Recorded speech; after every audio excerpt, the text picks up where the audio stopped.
Merci beaucoup, très chers internautes Balandi à la chaîne Nabiso.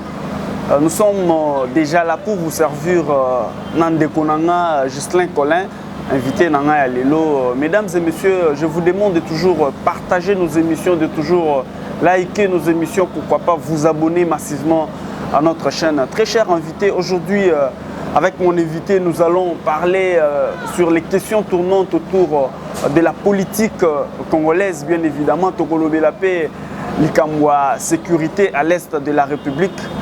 Ndeko Justin, bonjour. Bonjour, Ndeko Bello. Boni, santé. Santé, Zali, tout le monde, toujours. Mesdames et messieurs, comme j'ai annoncé dans mon introduction, je suis avec mon invité Justin Colin.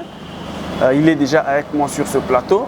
Monsieur Justin, comment la sécurité à l'est de la République actuellement, il y a eu des accords qui ont été signés dans Angola et il y a beaucoup de gens qui racontent n'importe quoi sur ces. Yo, en tant qu'analyste, quoi est-ce que Internet Hollanda biso en ce moment? Alors, le loco ya liboso na lingi ba Mongola expression ou soit mot pas remplacer parce que lelo tous allez obligé te ya kolobaka biloko ya kala parce que nazo comprendre nazo mona bandeko congolais tous allez toujours dans ancienne manière wana oyo bandeko kabila batikaka na kati ya mitu na biso non oyo ezali accordé il y a pas eu des accords. Ouais. Il n'y a pas eu des accords. Je m'intéresse à vous les Congolais pour remplacer mot. Il n'y a pas eu des accords. Mais il y a eu une feuille de route, un cahier de charges. Et ça, le état des besoins. Et ça, le concevoir plan et un ndaku. Tozo bandana et l'hôtel na kosomba biloko na wenze toye nango babandi kotimbola mabanga eye c'est un cahier de charge, c'est une feuille de route. Tozo bandana place telle na date telle to komi place telle et ça lokola exemple na pisibino yanda. Alors kolobake accord eza kopesa yango forme mususu oyo ezali yango te. Ezali feuille de route. Les alliés fait des routes et Pessami et Bandi Ndengenini. Les retraits d'abord, il y a M23 dans la zone Oyo Bazali. Et loko ya liboso, balongwa ba zone Oyo ba okipaki, bazonga na ba place ba point moko boyo bateli bango non bokozonga na point Oyo bo bandaki tango makambo M23 bandaki mouvement na bino e bandelaki wapi place boye. Bino nyonso na ba élément na bino na ba tuna bino bozonga na place boye. Il faut parce que les obligation na kati ya cahier de charge wana eza lokola pona kotonga pona kota fondation il faut osoma mabanga osomona nde babandi wana eza accordé ezali cahier de charge ezali ligne de conduite ezali lokola plan to bandi na fondation tomati fondation mati tomati si ba brique et tout et consort. Ndeko Justin, rentrons un peu en arrière par rapport à tout ce qu'il y a eu en République démocratique du Congo depuis que son excellence monsieur Félix Tshisekedi a bandi comme ça la démarche pour régner la paix à l'est de la République démocratique du Congo. Kasi tozo mona jusqu'au là biloko ezokendeka akokende ba soulèvement banini ba M23 ka lelo to ki bazui Bunagana lelo bazui Uvira lelo bitumba na Uvira kasi est-ce que cette fois-ci ozomona pena que changement et ozala par rapport à démarche et outil au salima na Angola? Mon frère ngai depuis makambo ya guerre ya est ya République démocratique du Congo et banda ça fait plus de 22 ans lelo 22 ans ou 21 ans 22 ans lelo depuis Banda. Alors, tokomi lelo, gloire à Dieu, tozui mokonzi mboka o azali kotia mayele nae, makanisi nae nyonso, ba effort nae nyonso sur comment guerre ekoki kosila na est. Ezana biloko mibale ezali différente. Ezali koluka kolongola guerre, kosilisa guerre oyo esi ebandaki na ko protéger pour guerre ezalate. Parce qu'on a minute sur le boé. Bateau ba déjà qui mboka avant. Bakoka qui ko protéger frontière na biso te bakokaki ko protéger ba province oyo ezali na frontière ya bamboka misusu place banguna bakoteli te bakokaki te. Vous allez comprendre. Alors, Batouana, Banguna, M23, na troupe armée misusu, va réussir qu'au côté na kati ya territoire ya Congo. Vous allez comprendre. On est comme bitumbandenge misusu. Vous allez comprendre. Parce que chercher à ce que bakota te, non, chercher à ce que batika kobunda, koboma, ko violer et puis ko bengana bango et comme des marches misusu et puis ya makasi. Vous allez comprendre, ceux qui ont ezalaki a pété, bakoti na nuté, bazana ne pas na bango. Bokoki ko intercaler bango te bakota, botiki bango bakota. Alors, bakoti et puis bandi na guerre mbala moko. Il faut qu'on la biloko wana, on ne doit pas commencer à parloter des choses, lokwa batuma ko bazali ko raisonner non. Basi bakoti bazana kati ya Congo. Et puis bavandi pambate parce que étranger nyonso akoki kokota pe na Congo a respecter ba loi avandi akoki ko ba la paix congolaise akoki ko ba la paix congolais akoki pe ko bota. Wana ezali problème te. Mais problème siko ezani. Ko boma guerre, ko iba, ko violer biloko wana nyonso ko luka ko silisa yango mettre fin et puis kozwa bango kozongisa bango epa na bango eza musala makasi. Mais grâce à Félix Tshisekedi lelo congolais nyonso azali na droit ya kobakisa voix na ye ya kopesa idée na ye, chose qui ne se faisait pas. Chose qui ne se faisait pas.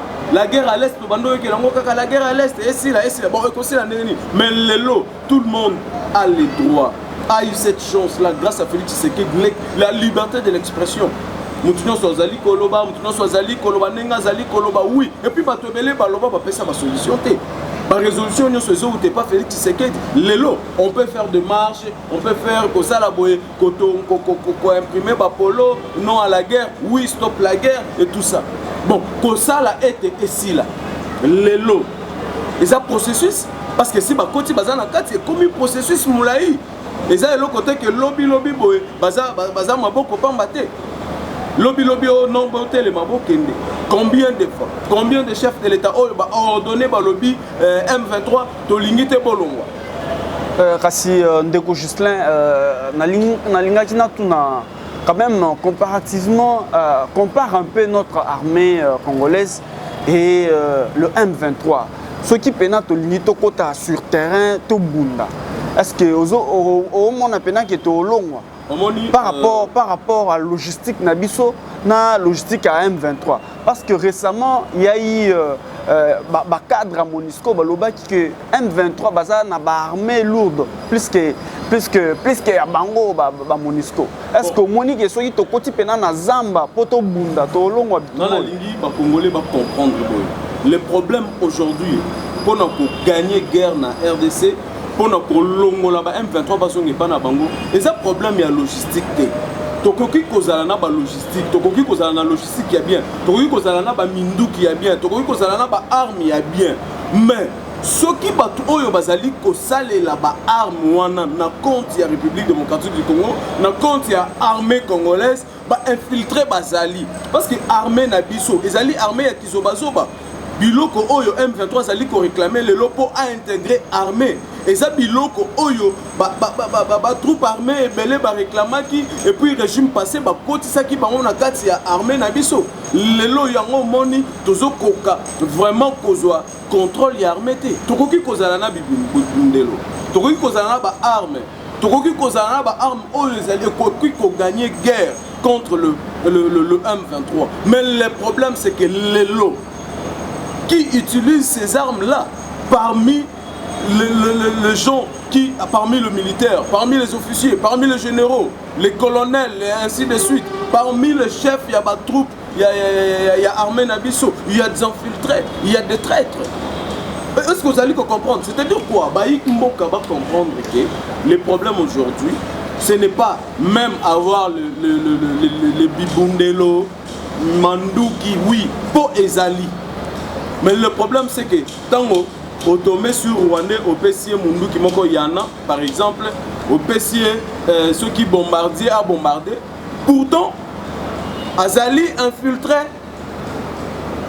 Donc, est-ce que à cause de la yango, donc ceux qui n'alignent pas à comprendre donc depuis tout ce temps, il fallait d'abord peut-être nettoyer notre armée parce qu'il y a beaucoup d'infiltrés dans la armée na biso.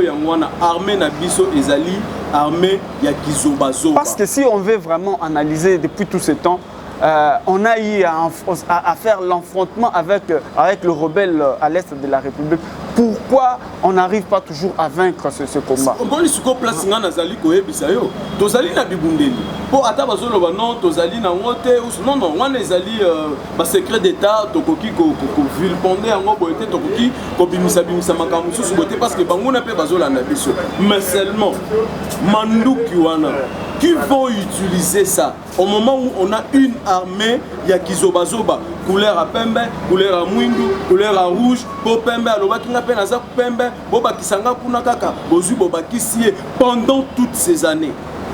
Pendant toutes ces années, tokoki kozala na bibundeli. Alors, parce que lelo nul n'ignore, mutunyo sozo ba armée na biso ezali na ba infiltré. Tout le monde y a ngopé, il y a eu des arrêtés.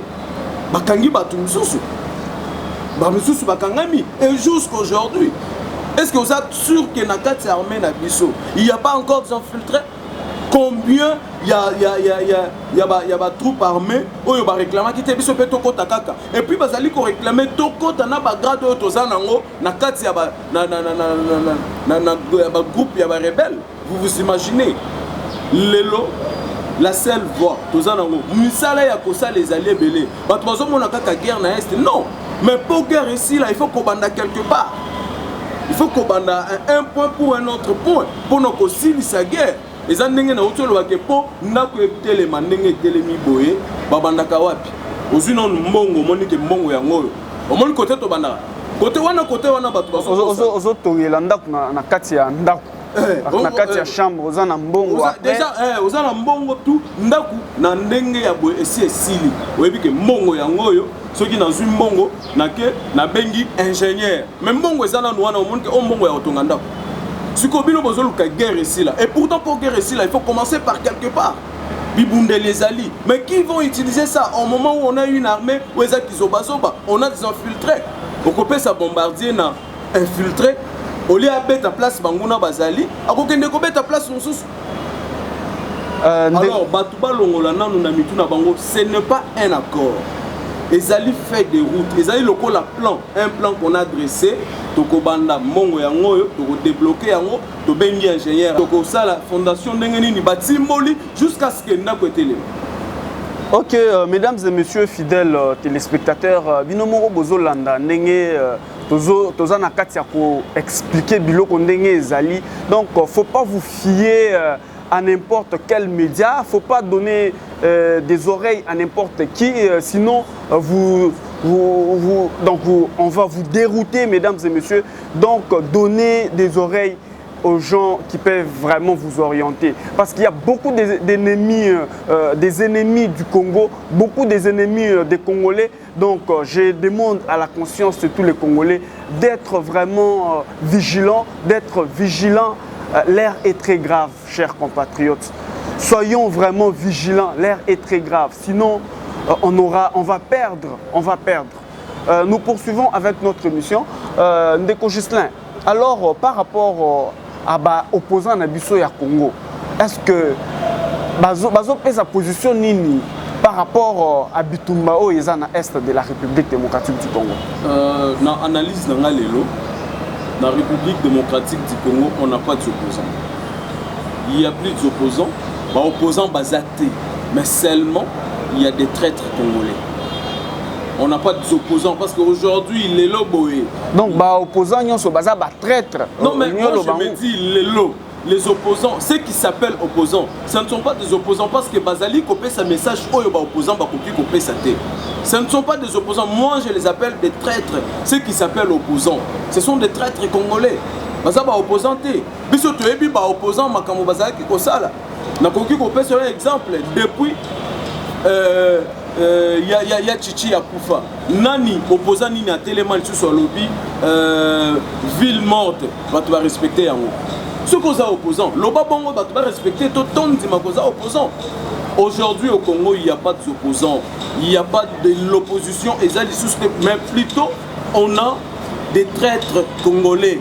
Oyo, au lieu d'apporter main forte, va passer un message aux opposants pour qu'ils pèsent. Mais il y a un message à haine, biloko oyo tozali kolite nango, ba message tribal, biloko oyo tozali koboya na kati ya mboka, et puis face à guerre na est, au moment où tokoki kovanda na ko soutenir mokonzi ya mboka parce que les problèmes ya mboka lelo, une partie du corps est malade, donc toute la personne mobimba azali kobela ako fonctionner bien té, ako fonctionner bien té. Le colosa na pota, au cola ta veste parce que veste pour là tango bien, il faut ta chaussure. Le colo muteza na pota on a fait là ta chaussure. Donc c'est à dire que nous autres mobimba muteza dit malade. Les opposants, quel message vous nous donnez? Vous donnez à la population quel message? Quel message vous donnez à la population aujourd'hui? Le message de la haine. Le message de la haine. Un message tribal. Non. En RDC, il n'y a pas d'opposants, mais il y a des traîtres. Ce sont des traîtres congolais. Ceux qui les lot, opposants, azali kozwaka ka information o ya lukuta ya mabe. Yango wana nde azozwa po aloba ayebisa batu, asalelango meeting, asalelango point de presse, message ya mabe, information ya mabe. Opposant azoko kate koyebisa population, kolakisa population, différence o ezali entre opposant nini oyo akoki azokoka kopesa population na ilakisa population na yo différence entre un accord et une feuille de route. Tant que yo zo place ya feuille de route o ebisi opposant na OK eza accord pour o ebisi population na OK eza accord. Est-ce que feuille de route na accord eza eloko moko? Ndeko Justin, est-ce que tous on a un accord nyonso ceux qui pendant la vérité et ça accord signé qui n'attend Joseph Kabila mais jusqu'au là tous on a ta réaction moroté à Joseph Kabila lié le banini message nini to kozwa par rapport à Likambwana Joseph Kabila a coupé sa message mais ceux qui te zoni et ça accord tant wazalaki ko diriger abando pe sa message nini. Et puis tant ici à Longwe, à couper ce message pour lorsqu'il était en train de diriger, il n'y avait pas de message à Bano Pesabiso. Et c'est là qui va ministre, c'est son entourage qui nous a mené à l'Obiboé. Les accords wana Kabila a Kolobanini a ebine mutuna makolo na ngote ça peut-être biloko abando délégué batu qui ont signé un ngobongo. A Kolobanini a ebipe makambo ngote azo comprendre ngo pété. Kasi lelo azopesa en tant que parce que mon inquiétude kutu ya ba ancien président à Kenya bazoya awa ba président en fonction ya ba pays mususu baosa mais président na biso ya kala opposé question moko ya bien au sali remarque moko ya bien pour mona mboka na biso oyo RDC nani ya bebisa yango yango moni azan eloko ya koloba te parce que pendant 19 ans qu'est-ce qu'il a fait pour les Congolais pendant 19 ans. Qu'est-ce qu'il a fait pour les Congolais? La guerre à l'Est, ils en ont 22 ans. 22 ans, c'est-à-dire les 19 ans où il y a Saline au pouvoir, Nandam Oyo, tu sais que d'ailleurs au Koutananango. Alors, tu sais que il y a Sali 4 ans les lots. À Kosala Nini pour la Makamboué Banda, il y a 22 ans. Ou il y a 19 ans, après 19 ans. Ce coup, tu te zones sous Moussika, donc, mais pour d'autres Congolais, totangi ba message na page na biso ba internaute ba otuna Kabila cause à la derrière ba biloko to nini parce que jusque là bazomo na réaction na été ceux qui président ya mboka mususu ancien président d'ailleurs na souci ya que non qui mia ekota na RDC mais yo muto dirigeant pendant 19 ans jusque là en dehors il y a Mobutu paix à son nom place Azali. En dehors, il y a Mobutu. Kabila Moutou a dirigé Bané et Belé. Pourquoi Azali Kosa la suscité? Et puis, Bengana qui était Asalaki passation de pouvoir. Passation et pouvoir. Donc, c'est-à-dire que Asalaki Nenga Kokaki Kosa la Nenge Constitution et lobby. Ce qui est que non, Bengana qui a sali mandat moko Bengani le cola peut-être Trump et ça le comme sous Trump coûte à sali mandat moko voter sous mais azo continuer coliter pour Namboka.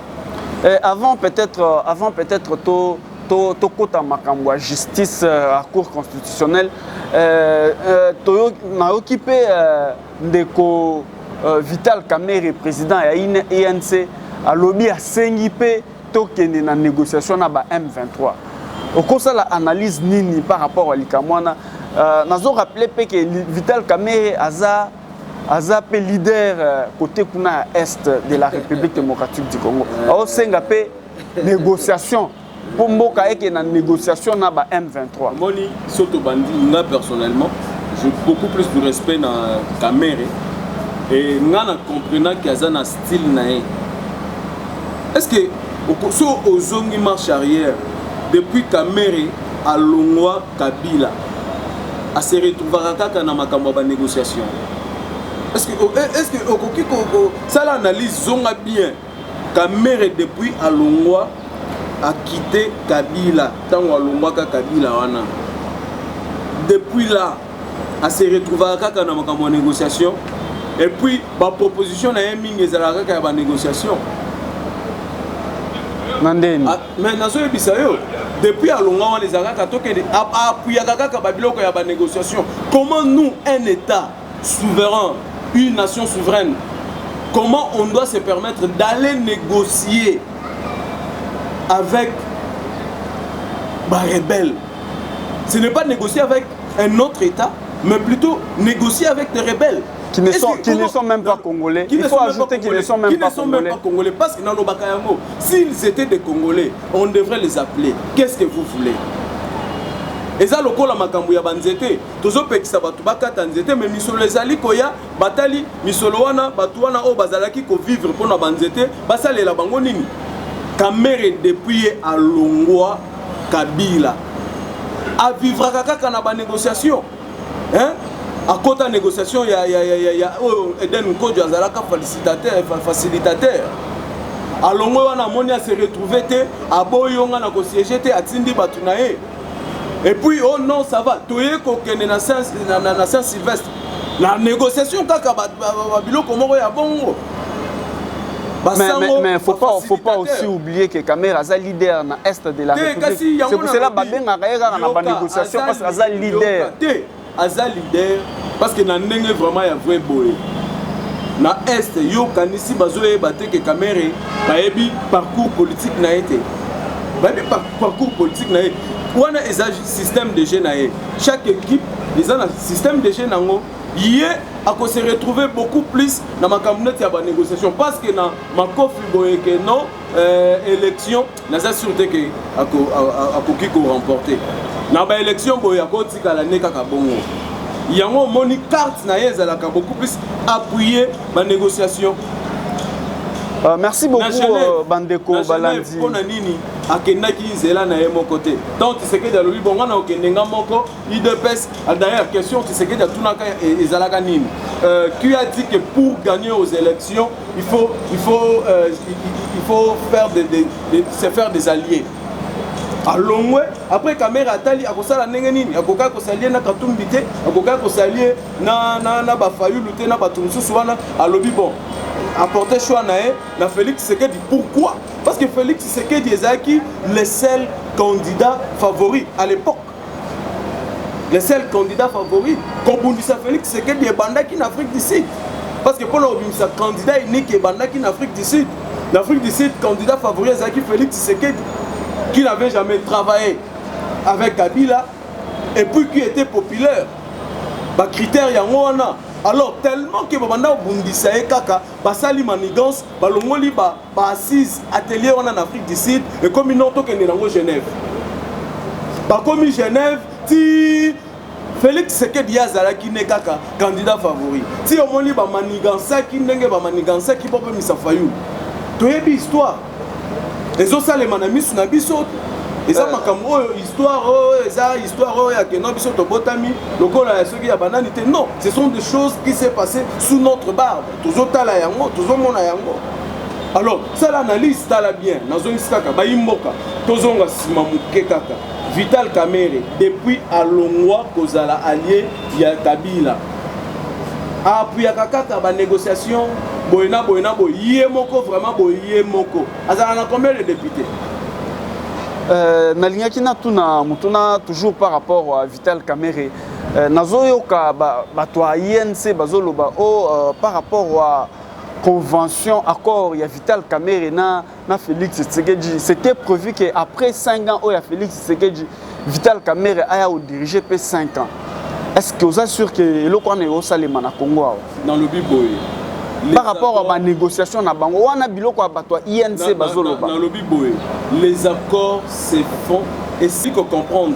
Et puis, mon côté, Atikala Kotanga, accord Wana, à lobby que à Pesibiso que ça vraiment yango vous allez comprendre et puis bino bozo kende kaka na suka ya accord avant ya kokoma na conclusion wana il y a eu des articles est-ce que botangi ba article wana peut-être que moninga trahir moninga te moninga sala boete et ceux qui na kati wana Kamerhe sala ki mabe a violé article moko ya constitution il y a accord na bango wana du coup accord ils ont tombé contre ça la bongo. Nazo pesa contrat exemple muke ya bana moto osombi moto na yo opesi moto na contrat par exemple opesa ranga chaque jour $15 ceux qui mongo ekoki par exemple 1500 et sili mais ceux qui au moni moto a sali 2 jours 3 a été opesa mongo opesa mongo te abebisi contrat to abebisi te question na ba imboka bo répondre. Mesdames et messieurs, Bozo Landaka Abisso, Nazana invité Nanga Ghislain Collin. Nous poursuivons notre émission. Ndeko Ghislain, si ko tokoti na makambo justice. Toki kala mingité cour constitutionnel président cour constitutionnel Kamuleta alobi a commis na compétence à juger ancien premier ministre na ancien président de la République. Alors que kala mingité président Oyakala Dieudonné Kalouba alobaki azalaki incompétent. Analyse nini okosala par rapport à information wana. Dieudonné Kalouba aza muntu yende a se déclarer qui est incompétent. Papa, to raisonner, to kende namu na bomoto nyonso na ba famille parce que ba famille na biso eza ba petite république, ba petit pays. Vous allez comprendre. Comment voulez-vous que quelqu'un qui a dirigé ici, qui a travaillé ici, et que la République tout entière, parce que la Cour constitutionnelle est une institution et souka dans le niveau de la justice, oyo et ko juger à ceux qui a lobby. Comment et koki kozala na compétence te ya pour juger un individu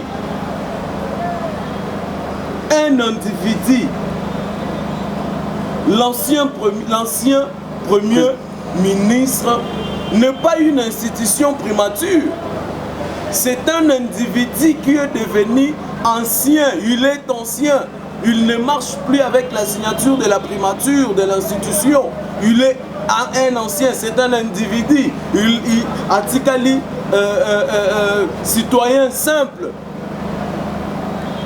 un ancien président de la République, Atikali, sénateur à vie. Comment voulez-vous que quelqu'un qui a dirigé ici donc, ne soit pas jugé? Donc, Oza Premier ministre, Obengi Batu, Ata Obomi, après Olongwe Moussala, donc Bakolanda, Bafami Wana, Bakolanda Yote, donc tu es intouchable, donc intouchable. Kalouba, naebite ceux qui n'ont pas koloba ndenge nini eloko nini sala qui est pour à minimiser, à diluer, à ridiculiser institution locale, la Cour constitutionnelle ya mboka na biso kobenga yango incompétente pour nous juger ancien premier ministre. Donc tolingi kolobake Chibala Matata Ponyo nani Muzitu à cause de peu mundu ki boye pa nanzela azoleka pa azoboma. Et puis Batiki mais papa nangai Kalouba lobaki bon dans le biso ki Cour constitutionnelle et ko juger été à cause de mundu ki pe pa azoboma akokoma pe rebelle akozwa pe asali rébellion na ye ake na soki na ata na Kasai ata na Est ata na Lubumbashi asali rébellion na ye soki balingi bakanga ye non aza ancien premier ministre bakoki ko juger été. Est-ce que vraiment ils ont un sens? Alors, nalingi kokota na profondeur te koya kobimisa peut-être ba mon mususu oyo kolese batu mais plutôt mboka lokola mboka na biso la cour constitutionnelle a ces compétences là lelo bosolo bini vérité bini que la cour constitutionnelle a des compétences de juger un ancien premier ministre et puis un ancien président. Je crois que eloko ebimaki tant où il y a nani ancien premier ministre Nanini Matata Pogno. Oui. Je crois qu'il est accusé de beaucoup de choses, entre autres le projet Bukanga Lonzo. Je crois bientôt là ça sera on va relancer ce même projet là. Donc attendons et souhaitons bon travail à notre justice, à la Cour constitutionnelle de la République démocratique du Congo. Parce qu'on a l'opinion dans tout là. Matata Pogno ancien premier ministre. Il y a Zolo Bakat, Aïba Mbongo Wanate, Alia Yangote, Azobanganine. Azobanganine. Bukanga Lonzo.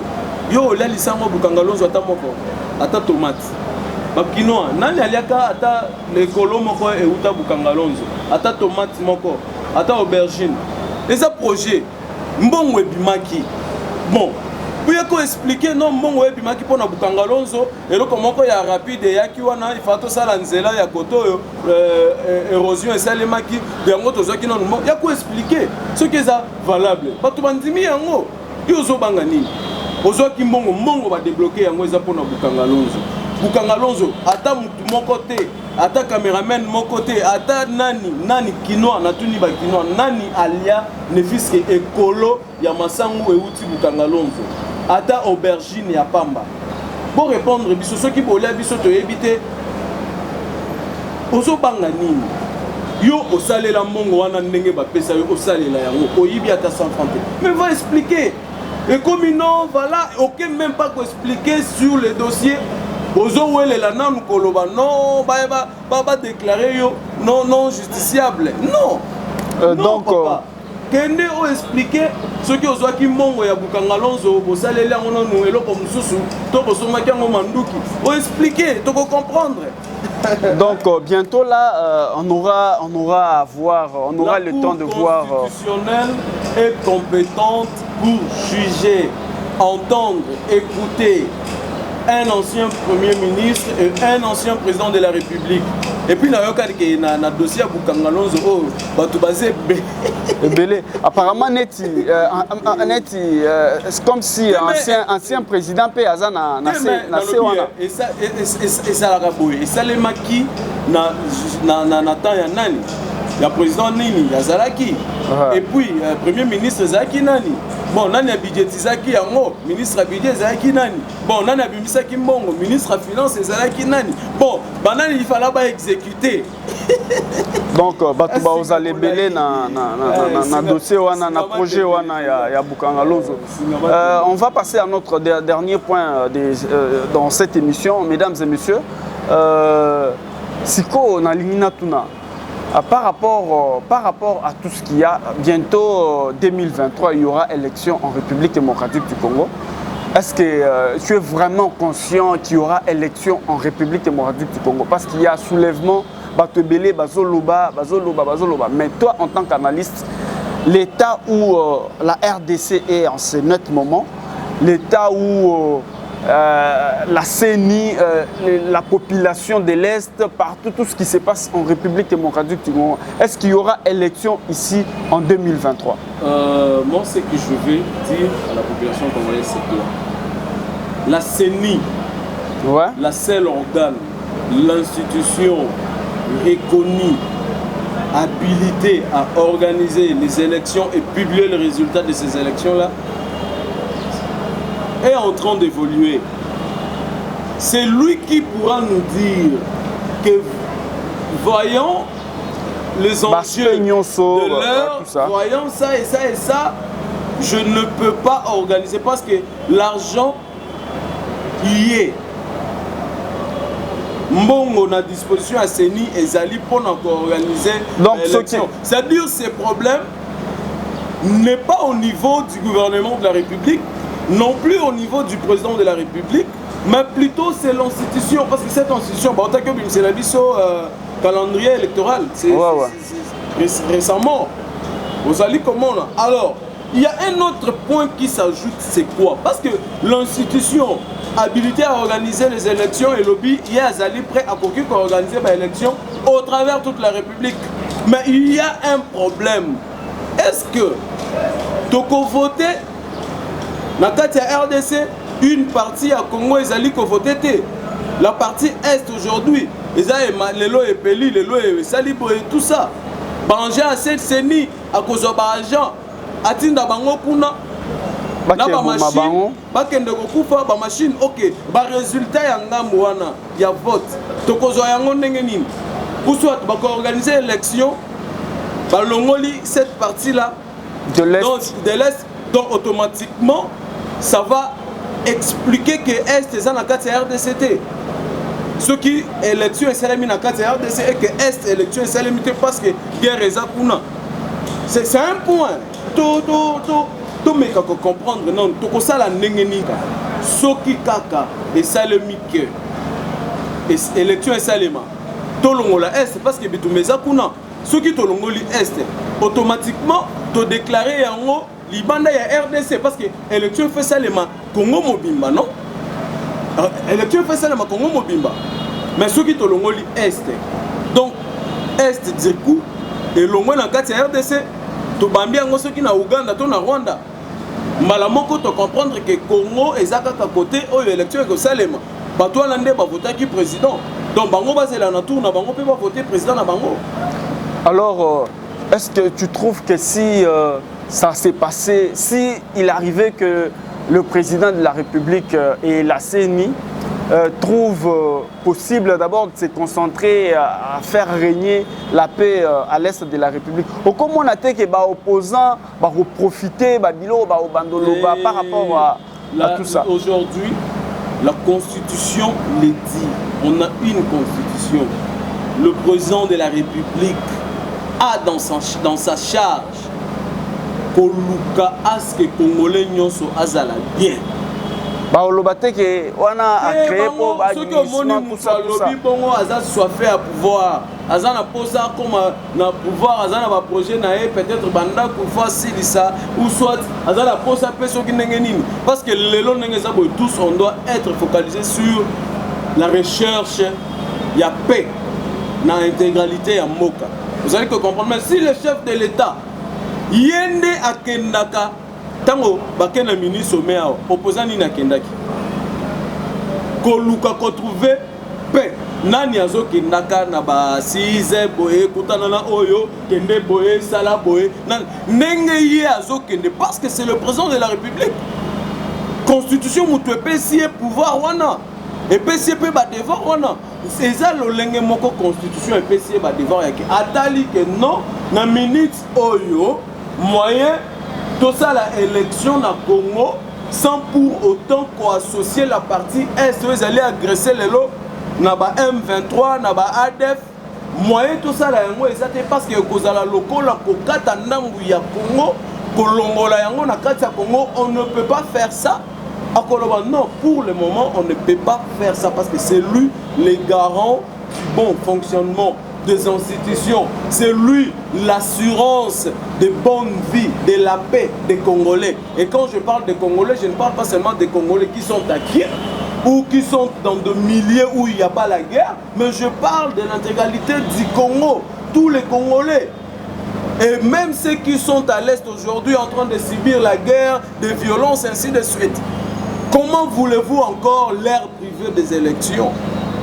Tokata bango bango ba voter déjà bazalaka déjà kuna eza devoir na bango oyo constitution apesi bango alors tout ça l'élection sans mboka wana sans cette partie du pays donc ekozala directement kozwa parti wana kopesa ngo na Rwanda Ndeko Ghislain, aspect Nabiso Yasuka, toujours dans le même point des élections. Bientôt, il y a élection, bien sûr. Analyse Nini Okosala pour un régime où il y a Félix Tshisekedi. Est-ce que le régime a aspiré confiance pour les élections de 2023? En tout cas, je vous dis vrai.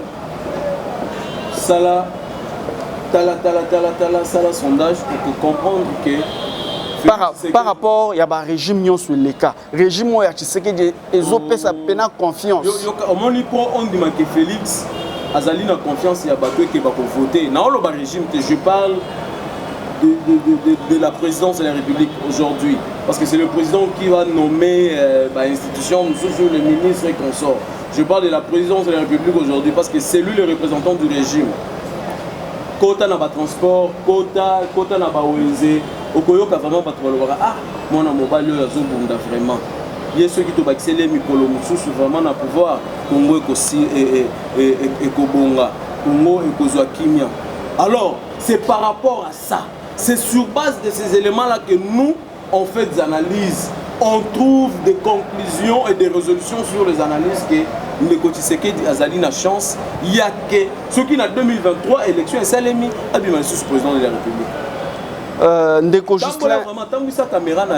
Ghislain, je crois que internaute Nyonso Balandio, un mot de la fin et on clôture notre mission d'aujourd'hui. Alors moi je m'intéresse beaucoup plus à la population congolaise, comme je vous ai toujours dit. Ne demeurons pas ces anciens Congolais qui étaient trompés par des politiques. Aujourd'hui, je vais vous recommander une chose. Au moins chaque jour, ayez un seul article lu dans la Constitution. On peut comprendre que la opposant te aya ou soit politicien mon côté aya ko banda ko expliquer non article et le bible non yo pezamba pesio maele soit au vandi boy nengo tanga ka verset moko otangi bible verset moko ozu constitution otangi article moko si o comment on aussi sa constitution on peut comprendre nengo tanga ka bible tanga constitution parce que na kati ya bible balobi nous avons tous le devoir ya ko protéger patrie na biso. Alors mbutu tozali comment c'est parce que nous attendons à ce que le pasteur batanga bible va interpréter les biso. Pourtant koki kotanga bible yope nengo zotanga loko le salama na Saint-Esprit et kotio yo peut comprendre nenge zali. Okokota na ba péché te, oko se retrouver na ba péché te.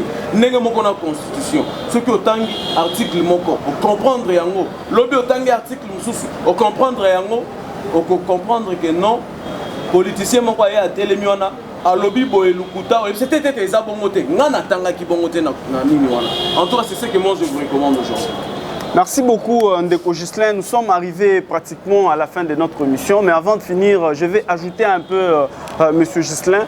Moi, je m'adresse à tous les Congolais, Congolaises, très chers internautes. Je demande que vous soyez vigilants. Soyez vigilants, l'air est très grave. L'air est très grave. Actuellement, il y a un problème des Congolais et des Congos. Donc, il faut toujours s'intéresser. Il faut toujours savoir. Et tout aider Mokonzi Mboka pour que la paix puisse régner. Le pays va mal, chers Congolais. Le pays va très mal. Donc, faisons un effort d'être vigilants, d'être souples, très chers Congolais. Donc, on n'a pas droit à l'erreur. On n'a pas droit à l'erreur. C'est vrai qu'actuellement, il y a beaucoup des ennemis de Congolais et de Congo qui viennent toujours déformer les informations, surtout quand il y a des informations qui cadrent avec le développement, la paix. Il y a beaucoup des ennemis qui viennent toujours déformer les informations. Soyons vigilants, chers Congolais, chers compatriotes congolais. Donc, on n'a pas droit à l'erreur. Merci beaucoup pour nous avoir accordé le temps. Merci beaucoup pour votre sympathique attention accordée à cette émission. On se retrouve très prochainement pour le nouveau numéro. Merci.